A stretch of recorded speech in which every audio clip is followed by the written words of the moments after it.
Bom, meu nome é Mariana, eu tenho 26 anos. Eu cresci em São Gonçalo, eu nasci em Niterói, morei em São Gonçalo minha vida inteira e faz um ano que eu saí de casa. Sempre quis sair de casa e assim que a grana deu e que eu sabia que eu conseguia, que ia dar pra me sustentar, eu fiz. E foi a melhor coisa que eu fiz na minha vida, assim. Eu acho que poder viver as coisas do jeito que eu gostaria de viver é um privilégio muito grande. Então, sei lá, eu moro a 5 minutos do trabalho e eu gosto de ler, eu gosto de me exercitar, eu gosto de ficar sozinha e de ficar em silêncio e de ver séries e de fazer muitas coisas que agora eu tenho tempo para fazer. Agora eu moro ali pertinho do aterro, eu posso dar uma corrida e poder fazer coisas que me aliviam, que me trazem para mais perto de mim mesma, são fundamentais e eu amo fazer e eu amo que eu tenho o privilégio de poder fazer.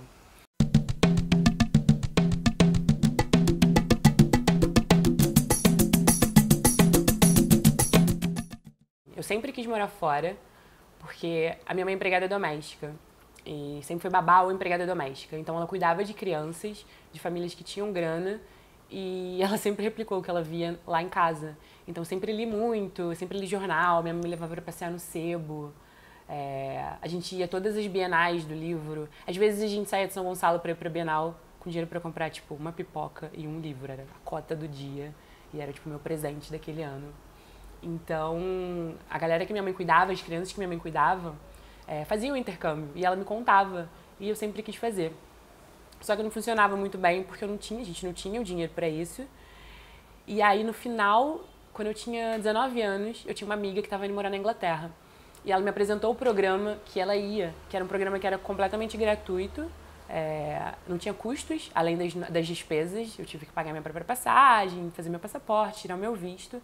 Mas era um esquema muito legal, porque eu morava num centro de conferências, trabalhava lá, trabalhava 5 dias por semana, tinha vários dias de férias e ainda ganhava uma grana. E eu pude viajar, eu aprendi a falar inglês, eu fiz muitas coisas incríveis através dessa oportunidade.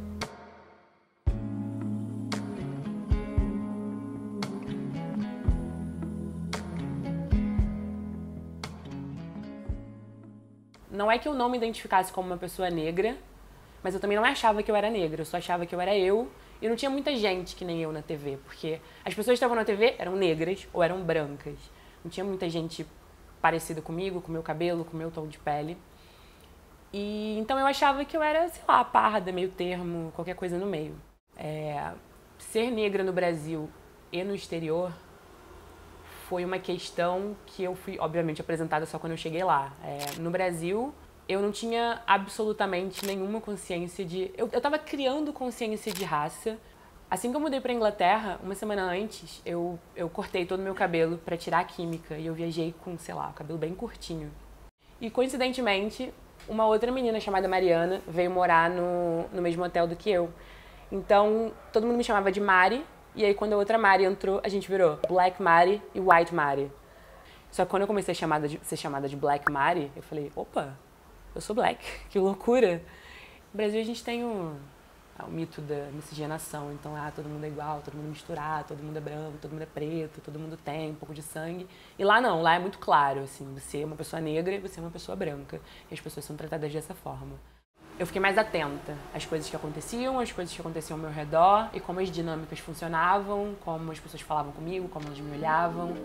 E muito depois que eu voltei de lá.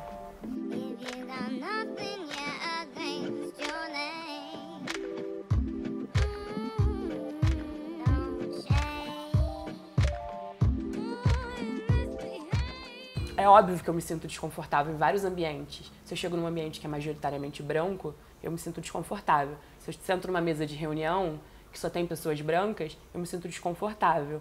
Mas eu tenho o briozinho de falar, eu tô aqui porque eu tô aqui igual todo mundo tá e eu sei exatamente do que eu tô falando e o meu lugar é exatamente esse. E não tem ninguém nunca que pôde me falar que eu não devia estar ali e não vai ter ninguém nunca que vai poder me falar que eu não devia estar em algum lugar. Assim, eu posso estar em qualquer lugar que eu decidi estar, se eu me preparar para isso, se eu trabalhar para isso. Não teve até hoje, nem na minha vida, nenhuma conversa em que eu não fui capaz de entrar, que eu não podia estar ali, tipo, trocando de igual para igual.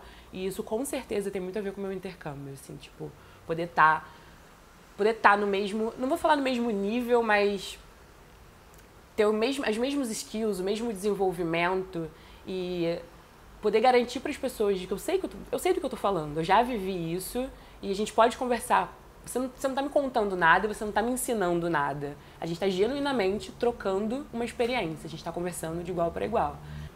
Esse é uma das minhas, acho que a longo prazo, missões na vida. Eu acredito muito em trazer junto, em abrir porta. Todo mundo acha incrível.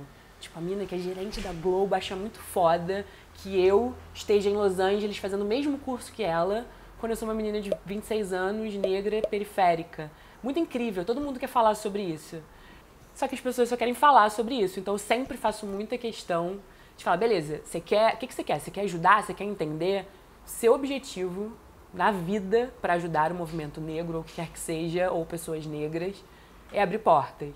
Então você precisa contratar pessoas, você precisa conversar com pessoas, você precisa mentorar pessoas e você precisa questionar, assim, eu não quero... É muito legal que você pense em mim como uma referência para falar de questões raciais, mas não é comigo que você tem que conversar sobre questões raciais. É com seus amigos na mesa do bar, é com a sua família, é na sua mesa de reunião que você vai chegar e só vai ter gente branca, que você vai falar, putz, vocês não acham que tá um pouco desequilibrado aqui? O que vocês acham da próxima vez a gente contratar? É na hora de contratar prestadores de serviço e é até na hora de passar a régua mesmo. Diferenças precisam ser tratadas com diferença.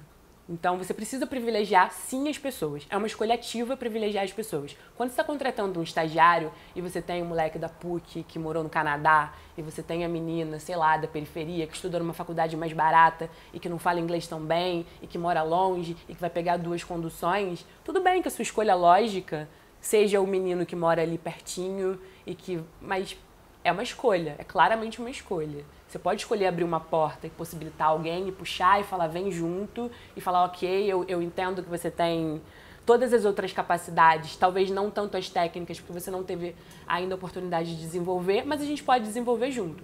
Isso é uma escolha. Você baixar é meio polêmico, porque todas as pessoas são capazes, todas as pessoas são capazes. Em teoria, a gente não deveria ter que tratar ninguém de forma diferente, mas não é verdade. A gente começa de pontos de partida diferentes, então eu acho que as linhas de chegadas têm que ser diferentes. Então eu acho que você tem que sim abrir mão de algumas coisas. Se você realmente está comprometido em ajudar, você tem que abrir portas e você tem que abrir mão de certas coisas e certas facilidades para abrir caminhos. E esse é o meu grande objetivo enquanto profissional. Sim, o meu grande sonho é poder trabalhar com coisas que eu gosto, pelo menos na maioria das vezes, conseguir viver bem com isso financeiramente e trazer o máximo de pessoas que eu puder junto comigo. Pessoas, especialmente sim, pessoas parecidas comigo, porque a sociedade branca já luta para trazer pessoas brancas para o topo. E se ninguém fizer o contratrabalho, não vai ser organicamente que vai acontecer. Então a gente precisa vir, se preparar, fazer, meter a cara e trazer as pessoas quando a gente puder trazer.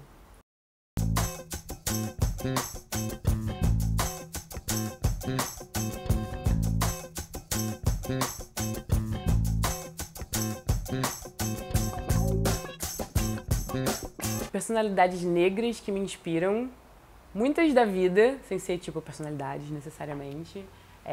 Uma pessoa que me marcou muito e que me marca muito ainda é o Luan, que foi um dos meus gerentes no Twitter. O Luan era um gerente na parte de esporte.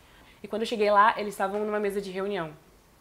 E eu vi um cara negro, de black, um cara negro de pele escura, de black, e me apresentaram. Esse é o gerente de... E esse é o Luan, gerente de esportes. E eu falei, cara, onde eu tô pisando? Que loucura! E ele era exatamente o que eu adoraria que ele fosse, assim, tipo, a expectativa que eu tinha de um cara negro que é líder num ambiente de trabalho. Ele era o cara que ajudava, que dava dica, que, tipo, sei lá, 2 anos depois que a gente já tinha parado de trabalhar junto, eu fui ouvir de outra pessoa aleatória, conheceu o Luan e falou bem de mim e chegou a mim. Então ele continua, eu acho que ele sinaliza muito bem esse lance de, tipo, trazer outras pessoas junto. Obviamente, não dá pra fugir da minha mãe, porque... Apesar de eu ter um pouco das minhas dores com a história da minha mãe, porque, cara, a história de mães negras no Brasil é uma história de dor, assim. E apesar de apreciar muito todas as possibilidades que isso me trouxe, me dói saber que minha mãe passou, tipo, assim, sei lá, os últimos 30 anos da vida dela tipo, na moinha, assim. Todos os dias eram imprevisíveis, assim. Ela não tinha muito conforto para fazer as coisas. E mesmo assim ela fez. E mesmo assim ela, com uma força que eu nem sei de onde vem, continuou fazendo, continuou trabalhando, foi mais longe. Quando a gente achava que não ia dar, ela fazia dar um jeito. E até hoje ela é assim. Eu amo que hoje, que eu não tô mais em casa e tal, ela tá realmente vivendo a vida dela, fazendo as coisas que ela quer fazer e se cuidando. E eu acho que isso é uma mudança incrível. E eu admiro uma mulher do entretenimento, que é a Shonda Rhimes, que eu sou muito fã, assim, muito fã. Eu sempre fui fã das séries, sempre assisti Grey's Anatomy e tudo. Tudo que ela produz, eu assisto, não importa o que é. Eu não leio nem a sinopse, tá escrito o nome dela, eu tô lendo o livro dela agora. E ela tem uma história incrível, assim, de tipo... Primeiro conseguir se colocar... Cara, ela é tipo o primeiro lugar nas quintas-feiras dos Estados Unidos, há algum tempo. Ela tem vários shows de sucesso rodando. Ela tem uma capacidade produtiva e criativa surreal, absurda. E a cada ano e a cada temporada das séries dela, eu sinto que ela mais se envolve em questões sociais e mais coloca o dedo, óbvio que, né, acaba sendo nas feridas do mundo, mas especialmente nas feridas da sociedade americana. Falando de assassinato de jovens negros, falando de trans, falando de pessoas muçulmanas, falando de todos os tipos de preconceito possíveis e imagináveis. E eu acho muito ousado. Se a gente vive num mundo que gira em torno do entretenimento, as pessoas estão o tempo todo consumindo isso, sei lá, fala de representatividade, da importância disso, que isso tem ou não, mas tem o seu valor. Assim, eu acho que tem o seu valor. Só o fato dela ser uma mulher negra de sucesso numa indústria majoritariamente masculina e branca já me encanta absolutamente. Quando você escreve, você é obrigado a se examinar. E eu acho que hoje isso me ajuda em dois sentidos, assim. Primeiro, apesar de todas as minhas inseguranças, eu me conheço o suficiente para saber no que eu sou boa. E não necessariamente em coisas técnicas ou práticas, mas quais são as minhas aptidões, assim. Eu sei que eu sempre me relacionei bem com todo mundo. E isso me beneficia muito na minha vida profissional, assim, muito. Eu descobri o que funcionava pra mim, o que me deixava confortável e o que realmente me colocava numa posição de, não de autoridade, mas de eu sei o que eu tô fazendo pra ninguém me quebrar tão fácil e eu uso isso na minha vida, assim, pra me impulsionar. Tudo que eu queria muito até agora rolou, porque eu sei quais são, eu sei o que eu gosto, eu sei quais são as minhas paixões e quando você se conhece de uma forma mais completa e você tem o privilégio de trabalhar numa área que você gosta, você consegue aplicar tudo que você é e todos os seus valores ali, assim, em algum nível. E aí você passa muito mais autenticidade, porque você está sendo de fato autêntico. Hoje eu trabalho numa distribuidora de música, que é basicamente uma empresa que faz a ponte entre os artistas e as plataformas. A gente tem um acesso direto às plataformas, então a gente pode fazer propostas das músicas. Olha, tá aqui uma música que eu acho que vai encaixar nessa playlist. E esse, basicamente, hoje, se sua música não viralizar, ou então se você não divulgá-la de outra forma, é a melhor forma de você fazer sua música girar. Ela entrar numa playlist oficial do Spotify, as pessoas necessariamente vão ouvir. Então é esse trabalho que eu faço. Tem muitas coisas que eu quero fazer, eu não tenho grandes sonhos, mas hoje eu consigo enxergar melhor, depois das coisas que eu vivi, a direção em que eu quero encaminhar a minha vida. Então eu não tenho um grande sonho, mas ao mesmo tempo eu sei como eu gostaria de estar vivendo daqui a 5 anos, daqui a 10 anos. Eu já entendi o que é trabalhar demais. Eu já entendi como que você sai de menina pobre para de repente eu ter muito dinheiro para gastar e eu precisei entender isso também.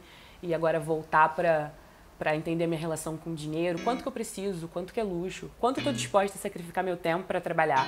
Eu tenho muitos sonhos profissionais, eu quero ser muitas coisas foda, mas ao mesmo tempo o que me preenche mais, o que me causa... O que eu preciso sacrificar para conseguir ir para um caminho melhor.